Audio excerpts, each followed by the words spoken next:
As we have discussed in my yesterday Webex classes regarding trigonometry, that what is trigonometry. Now again I am going to revise it, as I think that many of you have not attended my Webex classes, because overall we are having 300 students about in standard 10th, and all the students of standard 10A to 10F must be aware of what is trigonometry, because it is a new chapter for you all.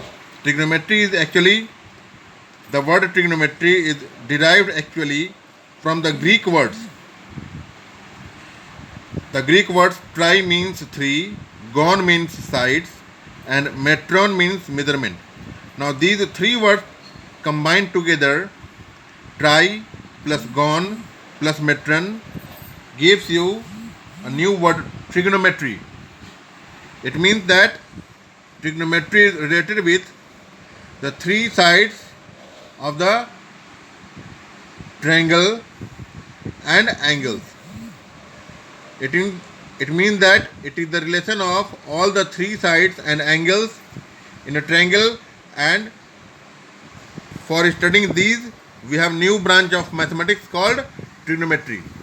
In the first term, trigonometry carries the maximum number of marks from which the questions are being asked. So you have to study this chapter very carefully, because it contains the highest number of marks from which the questions are being asked. Here we are going to start our first chapter, first exercise of trigonometry. It is this exercise about the trigonometric ratios of the angles. Now here, what are the trigonometric ratios of the angles? Since we are having two acute angles over here and one right angle, in this right angle triangle ABC, in which angle B is right angle, angle A and angle C are acute angles. Here we have written it that angle A and angle C are acute angles, and angle B is 90 degree, is a right angle. Now if we have to find out the relation, then we find out the relation for triangles for any acute angles. We find out the relation of the sides and angle on the basis of acute angles. If we consider angle A, which is an acute angle, then the side opposite of angle A will be considered as perpendicular. And in a right angle triangle, the side opposite to angle B is considered as hypotenuse. Now the side which is left will be treated as base.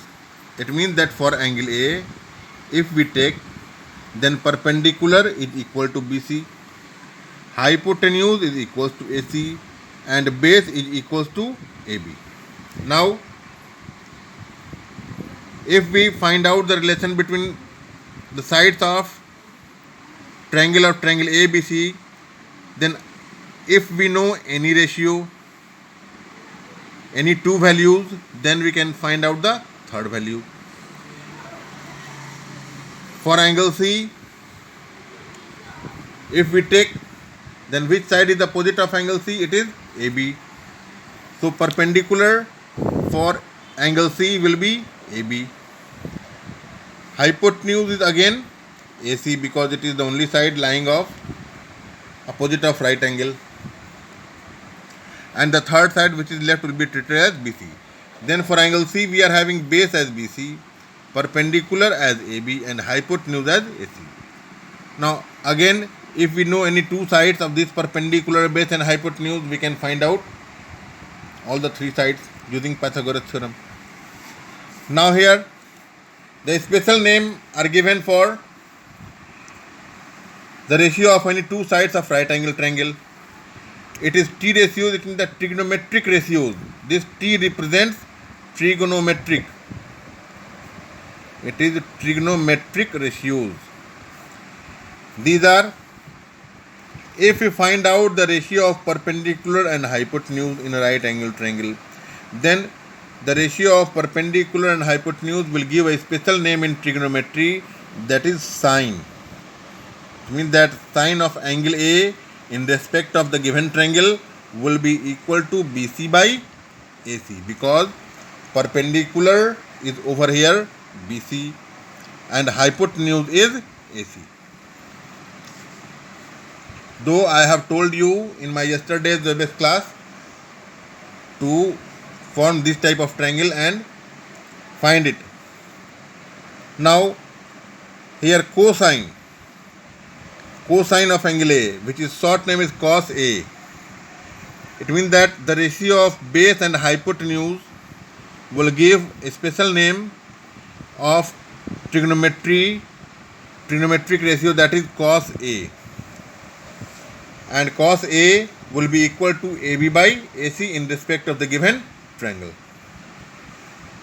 When we will take the ratio of perpendicular and base, then we are having a new ratio again, that is tangent, and in case of angle A, tan A is equal to BC by AB. Now we are aware of the three ratios of trigonometry. We are having three more ratios, but these three ratios are having some relation with three earlier ratios also. How you can see it? Since tan is the ratio of perpendicular and base, and opposite of this ratio will be representing cot, cotangent of angle A will be equal to cot A. It is the ratio of B by P. So for cot A, this ratio is equal to AB by BC. It means that if we find out the ratio of base and perpendicular, it will be representing cot, cotangent. The short name of cotangent is cot. Similarly, if we find out the ratio of hypotenuse and base, now if we compare, then we find that it is the opposite of cos. It means that secant is opposite of cos. So sec A is equal to H by B. If we take in case of angle A, then it will be equal to AC by AB. Now the last one is cosec A. The full name of it is cosecant A. Now cosec A is equal to H by P. The ratio of H and P will give us a new name, that is equal to cosec A. But if we try to compare it with earlier ratios, we find it that it is opposite of sine. So in case of cosec A, we see that the ratio of AC by BC is representing cosec A.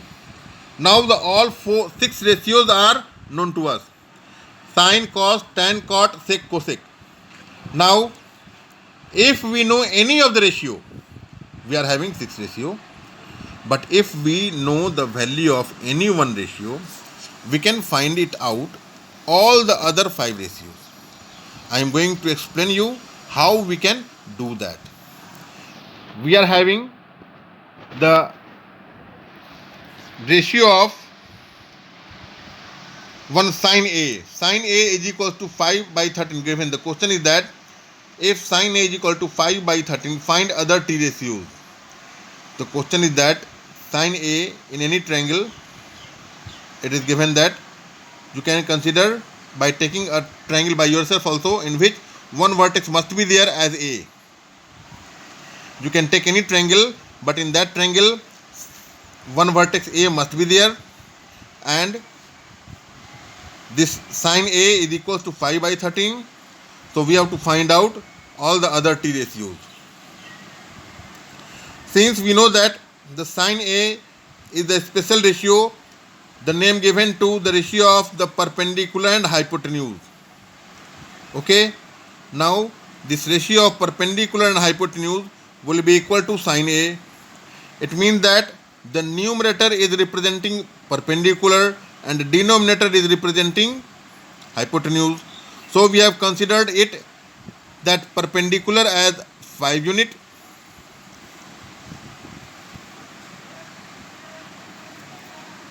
now here h is equal to 30 unit B is equal to, we have to find out, and perpendicular is equal to 5 unit.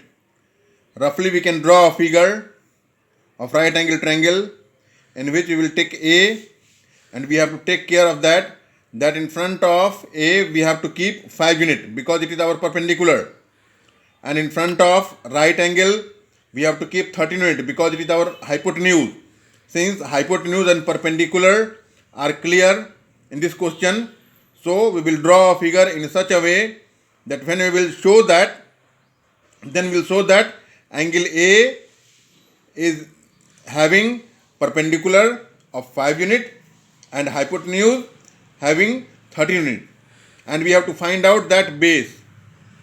Now using Pythagoras theorem, we know that h square is equal to p square plus b square. We will put the value over here which are known to us, that is of h and p. By putting the value of h and p, we can find out the value of b. By doing simple simplification, h is 13, so its square will become 169. P is 5, so its square will become 25. To find out b, we will take 169 and 25 in LHS. Then we get 169 minus 25. Therefore, we can have b square equals to the difference of 169 and 25. The difference of 169 and 25 will give us 144. 144 is the square of 12. So, removing the square of both sides, we can get b is equals to 12 unit. Here you can write that taking positive value only, because every square root has two values, one positive and one negative. This 124 is having two values, one plus 12 and one minus 12.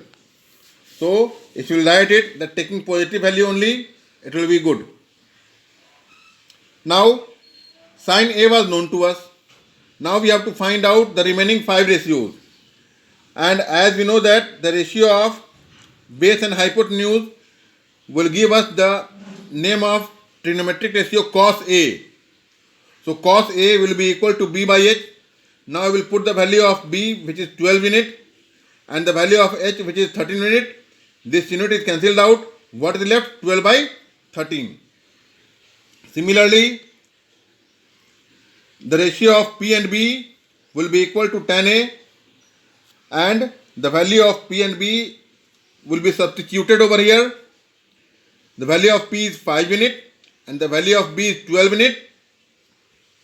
These two are cancelled out. Again it is left with 5 by 12, and then the remaining ratios we can find it out very easily.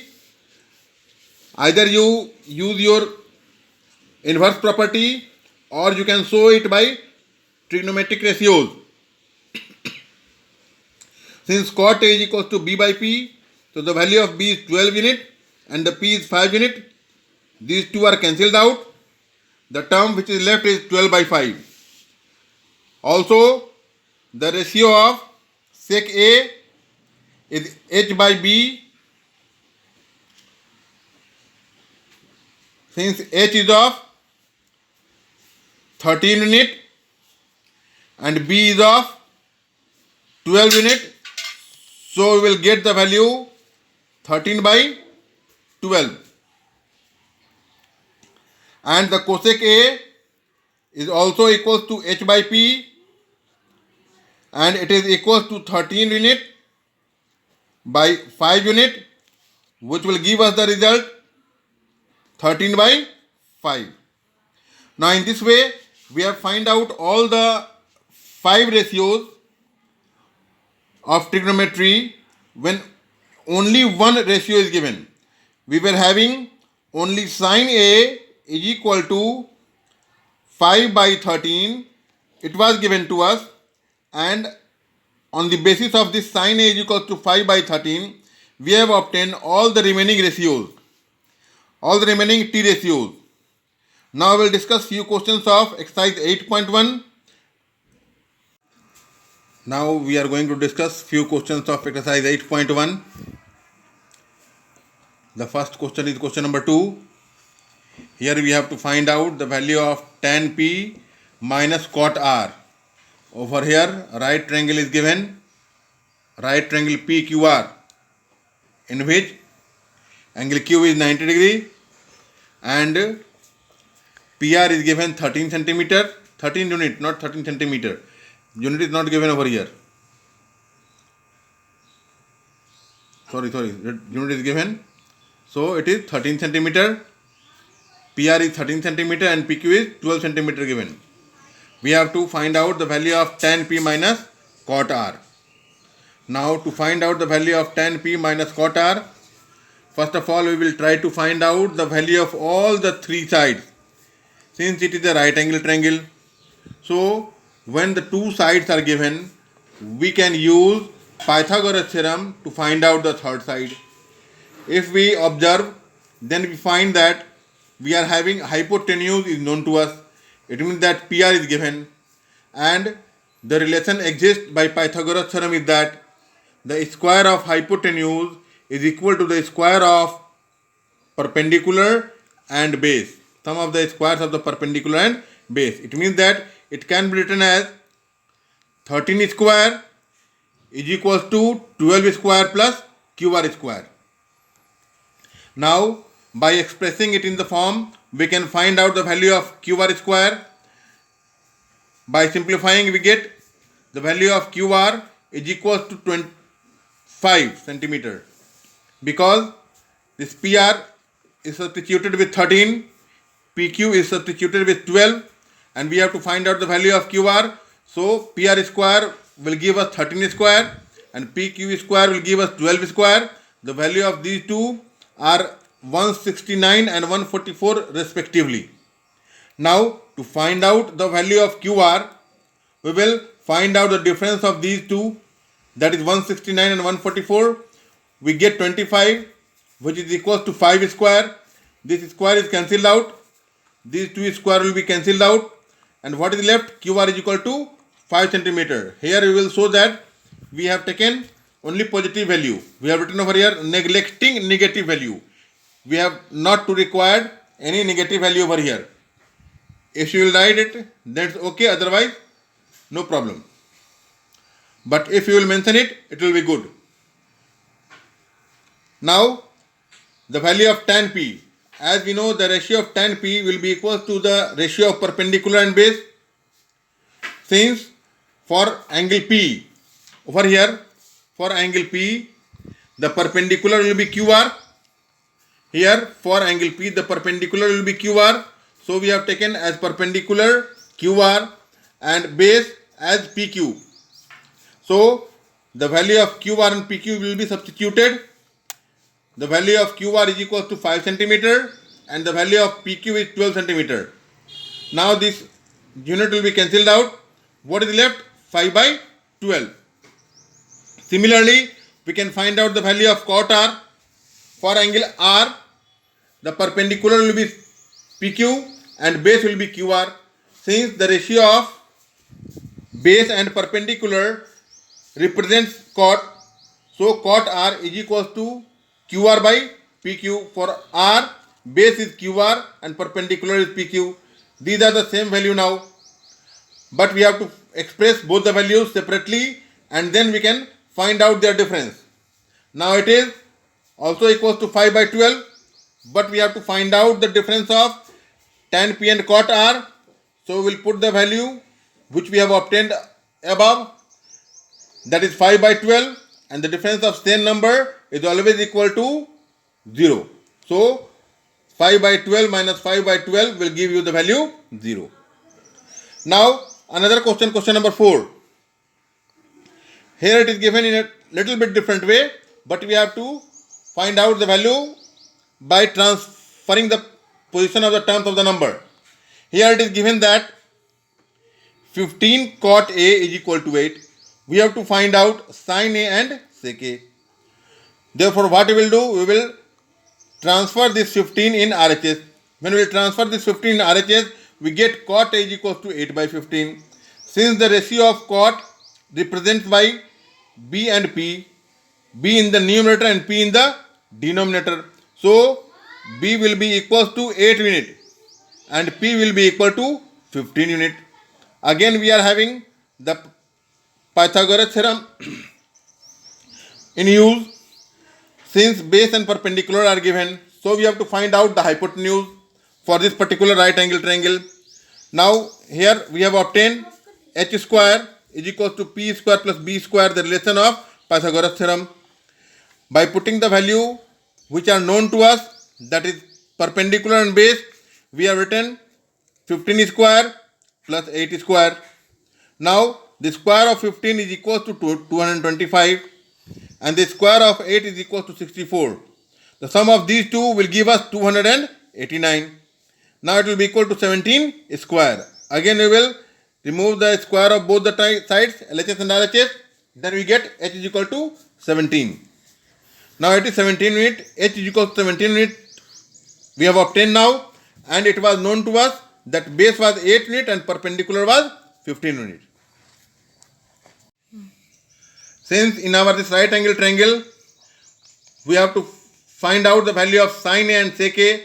For angle A, we have obtained that what was the perpendicular? Perpendicular was 15 unit, base was 8 unit, and we have obtained the hypotenuse 17 unit.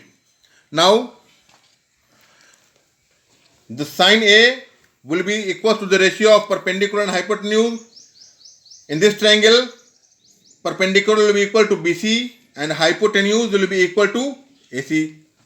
Now the ratio of BC and AC will be equal to 15 unit and 17 unit. This unit will be cancelled out. What is left? 15 by 17. In the same way, sec A, we have to find out the value of sin A and sec A. Sin A we have obtained, and now sec A, it is the ratio of H and B. Sec A represents the ratio of hypotenuse and base. For this triangle, right triangle ABC, the hypotenuse will be equal to AC. Therefore, the value of AC will be taken as 17 unit and the base will be equal to AB, which is 8 unit. Now, the unit will cancel out. What is left? 17 by 8. Now, the value of sin A and sec A has been obtained. Now, there is a question number 10. In this one, we are having a triangle PQR in which angle Q is 90 degree and the sum of PR and QR is given. Sum of PR and QR is given equals to 25 centimeters and the value of PQ is given 5 centimeters. Now we have to find out here sin P, cos P and tan P. To find out the value, what we will do, first of all we will find out the exact value of all the three sides. The exact value of only one side is known to us, that is PQ, and we are unaware of the exact value of the remaining two sides, but the relation between these two sides are given. What are they? That their sum is equals to 25 centimeters. So we will assume either of the side as any unknown term, any unknown variable. Now we have assumed this PR as x. We have assumed PR as x. So since PR plus QR was given 25 centimeter, we can write x plus QR is equal to 25 centimeter. So QR can be expressed as the difference of 25 and x. Now we are having a right triangle PQR. In this right triangle PQR, what are things known to us? Now we know the hypotenuse equal to x and this one RQ is equals to 25 minus x and this PQ is equals to 5 centimeter. Now we will put this relation and we will try to find out the exact value of all the terms, of all the sides. Now PR square is equals to PQ square plus QR square by using Pythagoras theorem, since it was a right angle triangle. Now we will substitute the value of each side. PR can be expressed as x to the whole square. PQ square can be expressed as 5 to the whole square. And QR can be expressed as 25 minus x to the whole square. Now, here what we have to find out? We have to find out the unknown term x. So, this x square will be kept as x square. This 5 square will be converted into 25. And this is a minus b to the whole square. The algebraic identities we have to remember about a minus b to the whole square is that a square, that is 25 to the whole square, will become 625, plus b square, it means that x to the whole square will become plus x square, and then minus 2ab. Then minus 2 into 25 will give us 50, and the product with x will give us 50x. So 25 minus x to the whole square can be expressed using the identity a square plus b square minus 2ab is that 625 plus x square minus 50x. Now to find out the value of x, we will take all the term which contains variables in LHS. This x square when taken in RHS, it will become minus x square, and this minus 50x when taken in RHS, it will become plus 50x. Since this square was in plus form and this x square was in minus form, so these two are cancelled out. What is left? 50x is equal to 650 is left. So to find out the value of x, we will divide this 650 by 50. So 650 divided by 50 will give you the value 13 centimeter. Now the value of hypotenuse is known to us, that is equal to 13 centimeter. Now we will find out the value of QR, the another side of the right angle triangle, that is equal to 25 minus x. 25 minus 13 will give us 12 centimeter. For x, we will write down the value which we have obtained earlier. Now the exact value of all the three sides are known to us. Now as we all are aware that which sides are taken as perpendicular, base or hypotenuse by taking any angles, you can easily find out now each term sin p, cos p and tan p that we have obtained over here. Sin p has been obtained as p by h, which is equals to 12 by 13. Cos p is equals to b by h, which is equals to 5 by 12, and tan p will be equals to 12 by 5. Since we have taken angle p in considerations, for angle p, what will the perpendicular? The perpendicular will be QR and hypotenuse will be PR. So the value of QR and PR had been substituted over here to get the value of sin p. Similarly, we have obtained all the three sin p, cos p and tan p. Now you will try to revise all the questions of exercise 8.1, practice all the questions, and if you have any problem, you can ask from me. Tomorrow in the next class, we will discuss about the exercise 8.2.